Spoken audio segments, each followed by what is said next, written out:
Alright, so this is like attempt number 4 doing this video because it kept I kept going way over 20 minutes and then when I finally got one really close, it still took it to about 21 minutes, and then right when I was about to finish the edit, it literally turned around and deleted all my edits. So I finally sat down, kind of reworked it, gave myself a day. Now, and you'll see in the image of that I had my, wasp shirt on. I had my stuff. I was very excited for this movie overall, even though I had some reservations. One of them being an Avenger level threat fighting Antman was a little weird. But here we go. So I'm going to try to hit these points. And also, I kept hitting spoilers. Like, even in the territory of, it was a little too deep. So I'm going to talk about some things. It's not really spoiler heavy, but it's more like I'm going to say something about a character, but you kind of saw it in the commercial already.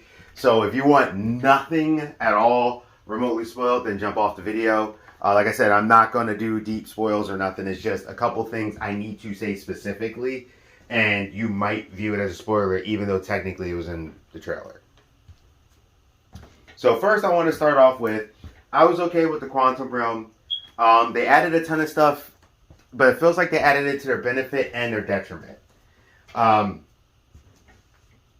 It was good. I don't think this, like, some people are sitting there saying the CG was horrible. No, there was times you had a little uncanny valley, and there was definitely some times where you could clearly see they were in front of a green screen.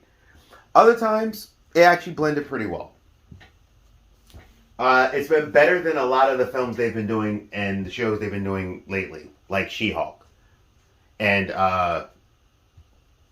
Wakanda had some of their uncanny valley stuff too. But this one was a little bit better than them. It was definitely better than Thor Love and Thunder on that aspect as well with the backgrounds. Because, like, there was wholesale times you're like, not only can I tell you're standing in front of a green screen, you look like you shouldn't even be there, kind of thing. So sometimes good, sometimes bad. Like I said, sometimes they could have probably had advantage if they used a little bit more set pieces in this particular instance. I'm not the biggest hardcore person on CG and stuff like that, but it needs to be used properly if you're going to do the effects. If not, then don't use it. And after a while, stuff in there started to feel like Star Wars prequels.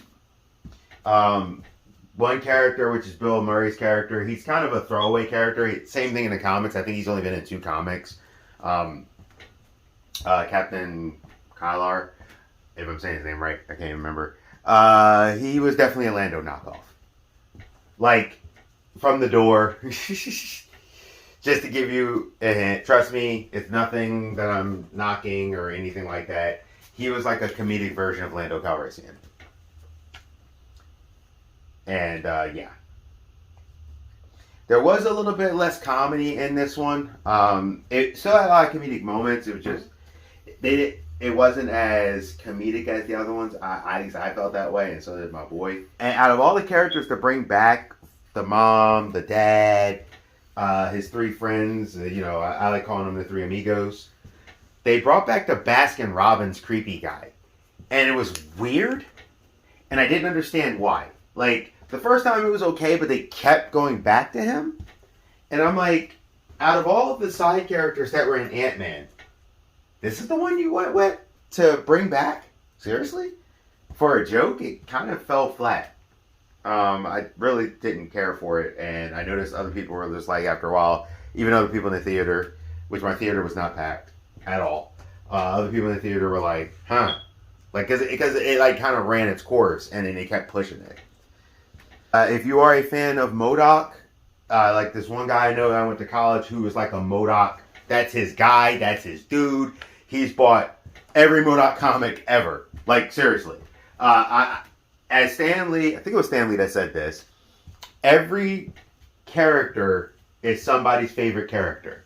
And I know that's a term in comics where they go like, so basically they're trying to say you should treat every character with reverence because it's always somebody's favorite character. Well, there's a guy I knew, and I know he's going to hate this. They completely changed MODOK's story, which you should be able to tell with the fact that if you played the Avengers game or anything, he wasn't in the Quantum Realm.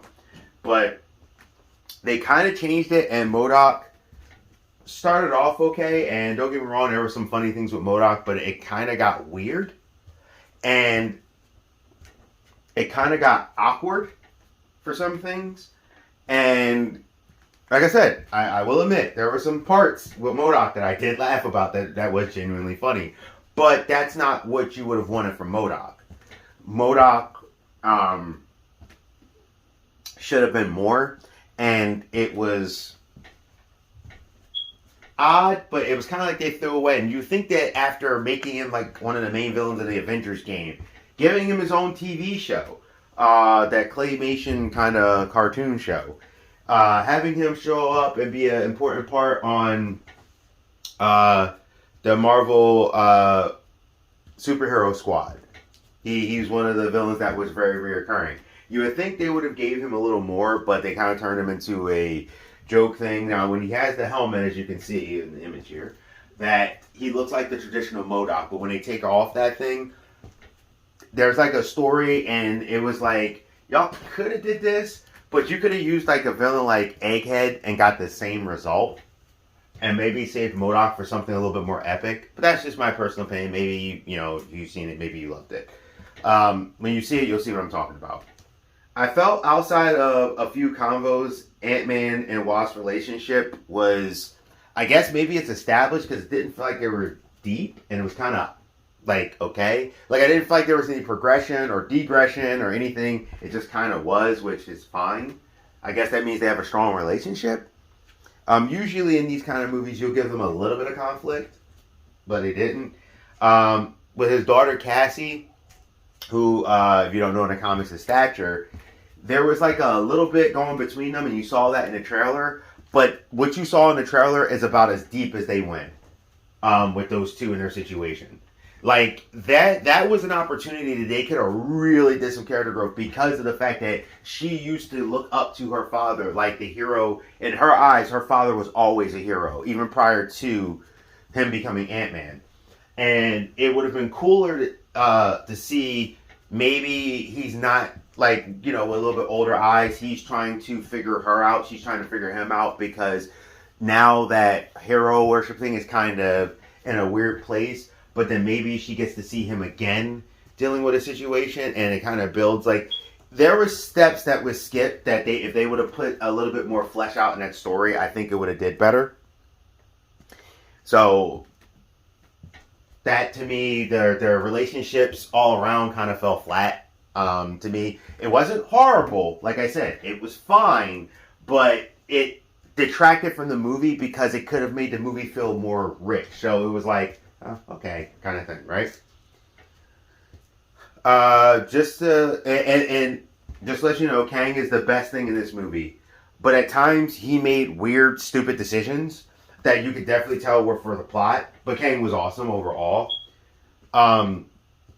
I enjoyed him, but of course they handle him the Marvel way that they've been doing for a while, which is very annoying. How they handle the characters when they're villains, and it's kind of getting on my nerves.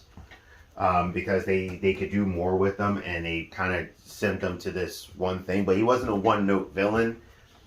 He was very intriguing every time he was on the screen. But what I mean by stupid, I'm going to give you an example. This didn't happen in the movie. I'm making something up. So let's say Iron Man, War Machine, and Rescue are about to fight Ultron, right? Now, Ultron hacks their system. So Ultron hacks Iron Man's suit and takes it down. Now, as you know, all the suits are on the same system. So it would be like Kang would do a decision like this. You would see him do something where he hacks Iron Man's suit, throws him away, does whatever. The suit's now all jacked up. Then it's like with War Machine, instead of doing the exact same thing, he just goes, all right, well, War Machine, I'm going to fist fight you. And then when you have Rescue, it's like, well, I could hack you a little, and I think I will, but I'm really going to hit you with these things. And it was like, but why don't you just do what you did the first time? So that happened a couple times in the movie, and I know it was the progressed plot, but they sacrificed story and plot because they didn't know how to write themselves in, which was a little bit of bad writing. My friend tried to say it was plot armor. I'm like, no, plot armor is when you do something above that just to do it. No, that was just straight up bad writing. Not the whole movie's not bad writing. It was just that particular thing was bad writing. Now I'm going to say something about Janet. Janet, who you see in the previous Ant-Man movies, she was all good with them, but you seen in the trailer, she's like, quantum realm, turn it off, don't go to the quantum realm. There was like times where it's like, first off, that was inconsistent. And I know it was inconsistent because I've had people ask me as well, like, wait a minute, wasn't she okay before? Like, isn't that a little weird? So that was very inconsistent. Once again, bad writing because they wanted to do something for the story. And then on top of that, there was like vital information that they needed, and they were walking, so they had time to go over it, but she kept like, no, we gotta do this, do what I say, just do what I say. And it was kind of annoying because it was like, talk. Literally, they would ask questions, and then she would just like not answer them. And it was weird because they had the time to answer. Like, I get there was a sense of danger, but like legitimately, a literally 30-second conversation could have avoided a lot of problems. Like a lot of problems. And multiple times if she would have just said something. So that got really annoying, and it was something to create tension that didn't make sense. And it was, of course, to do the plot. And I think that was stupid. There was definitely some weird edit cuts with it. Also, too, now that they're in a situation, they were like not push the issue or push her. It was like they did this matriarchal thing where it's like what she says goes, and it really should have been, listen, we're in this situation. You know what's going on. You need to talk. I'm not going to talk. No, I told you what you need to do. It should have been something like that because now they're in a bad situation. But it was so that they could keep having stupid things happen. Basically, they were using her as a plot device to keep having things happen and not do a better way. So that was annoying. Like I said, there were some weird edit jumps that happened. The writing wasn't great. There were scenes where it was, but most of the time it wasn't. But the acting was superb. Everybody played their parts. Paul Rudd brought his A game. Like, everyone played their parts. And that actually helped the movie be better. So that's something that, if for nothing else, their performances were excellent. And it really helped. Even her being annoying as a character, she played it very well. I also still am trying to get used to Hope looking like how Janet's supposed to look. It's actually it's weird to me. I have to like switch my brain every time because that's not how Hope looks in the comics. That's how Janet looks. But the saving grace and the main attraction to this movie is Kang by far.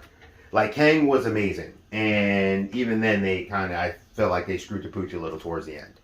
There was something that you would see Kang do.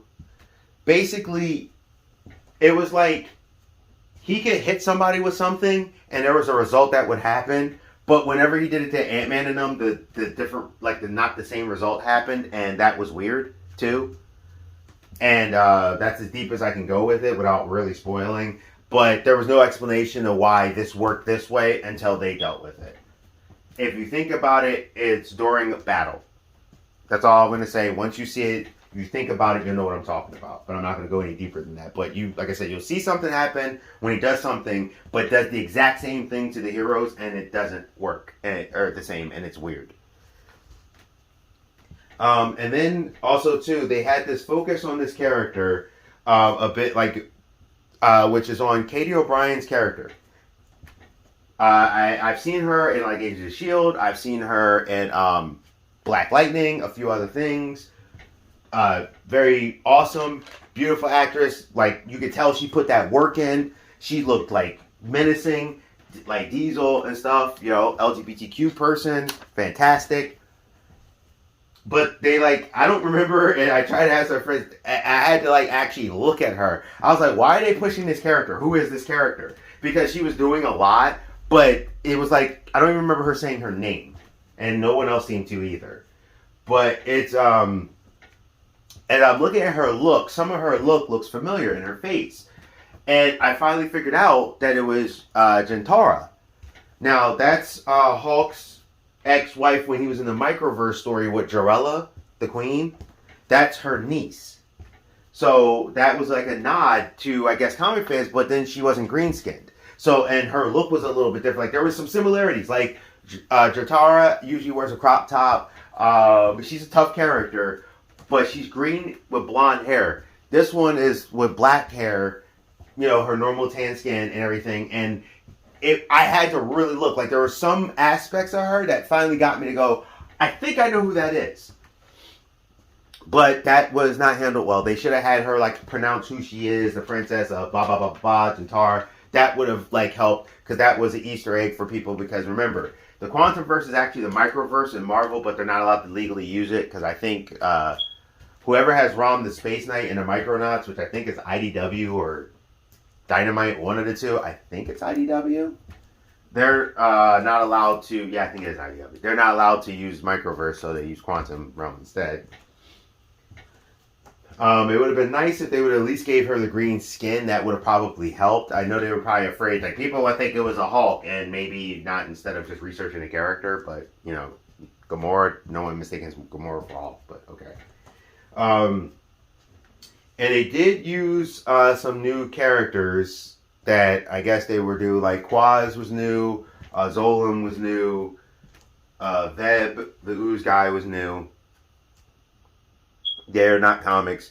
It's not really spoiling anything by saying their names. You've seen them in the trailers. So, but the good news is, I mean, you can buy Scott Lang's book that's in the movie on Amazon. You can pre-order it, which is hilarious and cool. But in the end, all I have to say is that this movie is meh. To kick off Phase 5, I don't think it's strong. But I could watch this movie again, which is a good thing, because some of these movies I would watch begrudgingly again. Like Eternals, that's the first Marvel film I've only watched once. Even Captain Marvel, and I don't like Captain Marvel. It's a bad movie. I don't care what anyone says. It's just a bad movie, or mostly, because they change things for politics, and it shows, like how she got her powers, and it's annoying and whatever, and that's why they call it the Marvels now, and not Captain Marvel 2 in the Marvels, because they know people didn't like it. But we're going into conspiracy theory, but it's not conspiracy. I think Disney paid for those, but that's just me. Outside of that, the movie was decent. My rating is it needed bacon. It had a lot of potential. There was some stuff that was really like overwhelming in a great way, and then there was stuff that really were underwhelming, and it left me kind of just whelmed. And it started to feel like other films, like Guardians and stuff. So if you see the movie, I don't think you would hate it. Some people actually probably would love it. I just personally think the movie should have been a lot better, and there was easy things they could have done to make it better.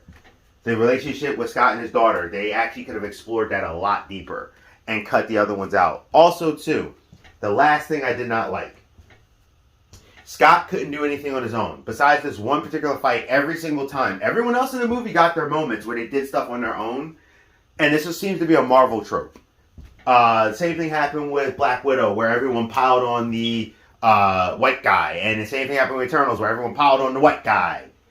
And it was like they did it again, and it didn't even make sense, because he was at a place in his life.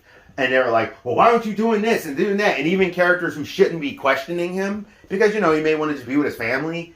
It's like they were doing it. And then throughout the movie, he literally could not do anything without help.